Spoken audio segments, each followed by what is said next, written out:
अस्सलाम वालेकुम नाज़रीन, आज हम लोग बात करने जा रहे हैं एक बहुत ही इंपॉर्टेंट टॉपिक के बारे में जिसका नाम है shared culture. Know what is shared culture? Shared culture से हमारा क्या लेना देना है? we'll all get into that, but first of all, if you're new on the channel, then I talk about these kinds of things a lot and ये मेरी पूरी series है जिसका नाम है गौर व फ़िक्र। ये उसका एक दूसरा एपिसोड है। और अगर आप लोगों को आइडियाज़ के अंदर इंटरेस्ट है तो मैं उर्दू/हिंदी के अंदर आइडियाज़ को ब्रेक डाउन करने में बहुत ज़्यादा इंटरेस्ट रखता हूँ। So you might think about subscribing to the channel. So let's just jump right into it. Shared culture क्या होता है? यू सी, जब भी दो कम्युनिटीज़ बीच में इंटरैक्ट करती हैं तो देर आर थ्योरीज दैट से कि एक नया कल्चर ईजाद हो जाता है पूरे का पूरा। अगर आप इंडिया के अंदर कम्युनिटी ए को ले लें और कम्युनिटी बी को ले लें, देन इन दोनों के इंटरेक्शन से एक नया ही कल्चर ईजाद कर दिया जाएगा जो कि ना पूरी तरीके से कम्युनिटी ए का होगा और ना पूरी तरीके से कम्युनिटी बी का होगा। इनफैक्ट कहीं ना कहीं ये कल्चर इतना ज़्यादा स्ट्रॉन्ग हो जाता है कि कम्युनिटी ए और कम्युनिटी बी मिल के कम्युनिटी सी बन जाती हैं एंड हेंस कम्युनिटी ए के कल्चर और कम्युनिटी बी के कल्चर को बना के कम्युनिटी सी का कल्चर बन जाता है। हाँ, ठीक है, कम्युनिटी ए, कम्युनिटी बी, कम्युनिटी सी, लेकिन हम लोगों के लिए क्यों इम्पोर्टेंट है? वेल यू सी, इंडिया के अंदर जो एक ऐसा मुल्क है जिसके अंदर डाइवर्सिटी की कोई कमी नहीं है। यहाँ पे पेड़ हैं, यहाँ पे रेगिस्तान है, यहाँ पे नदियाँ हैं और कहीं कहीं पूरी तरीके से सूखा पड़ा हुआ है। इनफैक्ट इन सब के बीच में there are different kinds of people as well. कुछ लोग एक लैंग्वेज से यूनाइटेड हैं, कुछ लोग एक रिलीजन से यूनाइटेड हैं, कुछ लोग सिर्फ एक रीजन से यूनाइटेड हैं और कुछ लोग सिर्फ एक आइडियोलॉजी से यूनाइटेड हैं। ऐसे में it is very important to know how it is कि हम लोग साथ साथ मिलकर रह सकते हैं, because until and unless we come together and build a shared culture, कहीं ना कहीं we would always have differences among us. And ये एक बहुत ही इंपॉर्टेंट पॉइंट है जो कि बाद में जाके हम लोगों को एक जगह और ट्रबल भी करता है। वो है the idea of federalism. You know कि India is a quasi federal state if I am not wrong, and उसके अंदर ये है कि एक यूनिटरी गवर्नमेंट तो है ही है जिसको हम लोग सेंट्रल गवर्नमेंट बोलते हैं, लेकिन बाकी सारे स्टेट्स भी हैं और स्टेट गवर्नमेंट्स के पास भी अच्छी खासी पावर रहती है।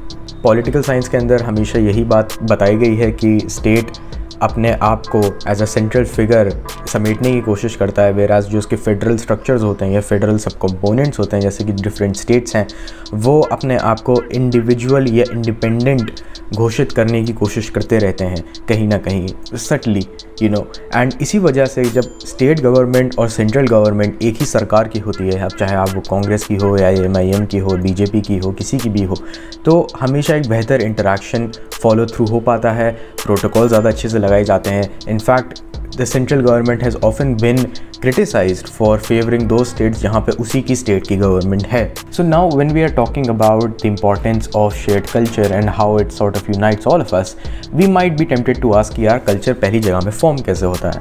एंड मैंने इसके बारे में बहुत लंबी देर तक सोचने की कोशिश करी, जितना मैं सोच सकता था, और मेरे पास दो ही आंसर्स आए। एक तो जोग्राफिकल एरिया मुझे मिला और दूसरा कुछ हद तक रिलीजियस और लिंग्विस्टिक ट्रेडिशंस इस पूरे चीज़ के अंदर एक रोल प्ले कर रहे हैं मेरी नज़र के अंदर। This is all of course my opinion, you free to do your own kind of research. So we see that people from the same religion या people from the same linguistic cohort can actually have different beliefs if they are, let's just say, पहाड़ी की दूसरी तरफ, लेकिन अगर वही लोग पहाड़ी के इस तरफ होंगे तो उनकी लाइफ इतनी ज़्यादा डिफरेंट हो सकती है कि हो सकता है उनके आइडियाज़ भी डिफरेंट हो जाएं। Secondly, we of course have language. दो रिलीजन्स आपस में बहुत ही आराम से रह सकते हैं अगर उन लोगों की लैंग्वेज सेम है, अगर उन लोगों की ट्रेडिशन सेम है। एंड इसी वजह से लिंग्विस्टिक डाइवर्सिटी के साथ साथ अगर हम लोग रिलीजियस डाइवर्सिटी को ओवरलैप करने की कोशिश करेंगे तो वी वुड सी कि हाँ यार, जहाँ जहाँ पे लैंग्वेज सेम है वहाँ पे कभी कभी रिलीजियस डाइवर्सिटी तक फेल कर जा रही। A good example of this would be Bengal, जहाँ पे the idea of being a Bengali can sometimes override the idea of being a Muslim, या फिर the idea of being a Hindu, या फिर the idea of being a Jew or a Parsi or a Sikh। तो हमने देखा कि कहीं ना कहीं कल्चर के अंदर आपका जोग्राफिकल लोकेशन तो पार्ट प्ले कर ही रही है, लिंग्विस्टिक्स भी आपका पार्ट प्ले कर रही हैं, and then of course there is religion. बहुत सारे आइडियाज़ जो कि रिलीजन से हमें मिलते हैं वो हल्के हल्के हमारे कल्चर के अंदर सीप इन कर जाते हैं।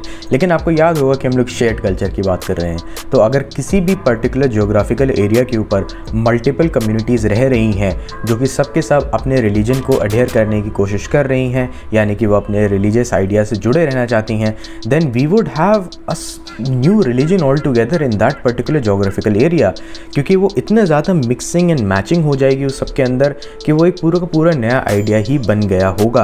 अ good example of this would be the practices of Sufis, जो कि यहाँ पे एक बार इस्टेब्लिश हुए इंडिया के अंदर। तो उन्होंने देखा कि यहाँ पे प्रेवलेंट प्रैक्टिसेस क्या थी, and in order to spread Islam far and wide they adopted some of those practices and made Islam more malleable for the common people of India. Now of course there is one problem to shared culture, और वो ये है कि how much do you have to detract from your original culture into shared culture without losing your identity. मैं इसको इस तरीके से समझाता हूँ। अगर आप आज से 200 साल पहले चले जाएं इंडिया के अंदर, there would be very few people जो कि ख़ुद को हिंदू या मुस्लिम कहने के बाद भी अपने कल्चर को बहुत ही स्ट्रिक्टली अडेयर करते थे। आई मीन अगर आप इसको एक तरीके से ये देखें कि रिसेंट टाइम्स के अंदर बहुत बार ऐसा हुआ है कि Islam has been mistaken for Arab culture. Arabs जो कर रहे हैं वही हर जगह कल्चर है। और इसी तरीके से many Hindus who are right now not living in India, let's just say, या नॉट लिविंग इन प्लेसेस जो कि रिलीजियसली बहुत ज़्यादा एक्टिव रही हैं हिंदुज़म के अंदर, उन लोगों के आइडियाज़ हल्के से अलग हैं as compare to those people who are living in those religiously active areas. ऐसा क्यों हो रहा है? ये इस वजह से हो रहा है because as technology is going forward, हम लोग अपने अपने आइडियाज़ को बहुत ही क्रिटिकली एग्जामिन करना सीख रहे हैं। कहीं ना कहीं हमें मालूम पड़ रहा है कि ओ, हमारे जो पूर्वज थे, हमारे जो एंसेस्टर्स थे, वो कुछ प्रैक्टिसेस करते थे, but now since we have a very strong repository of religious information, such as आप अगर ऑनलाइन जाएंगे तो आपको भगवद गीता मिल जाएगी, आपको पूरी की पूरी गुरु ग्रंथ साहिब मिल जाएगी, आपको कुरान पूरी की पूरी मिल जाएगी।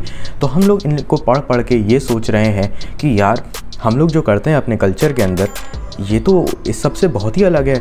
May be we need to make a sacrifice, either we sacrifice the culture और we sacrifice the religion. Some people choose to sacrifice the culture, other people choose to sacrifice the religion. Which decisions should you make?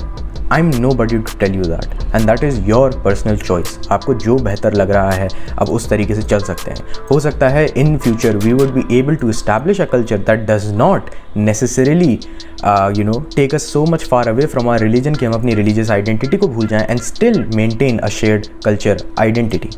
That was my idea for shared culture guys। ये video मैं comparatively short रख रहा हूँ because I did not want to say something very controversial, या मैं नीचे comment section के अंदर एक पूरी जंग नहीं चाहता था। And of course these ideas are ideas जो कि मैं सोच रहा हूँ। It is not a replacement for your thinking। Outsourcing of thinking India की बहुत ही बुरी आदत है।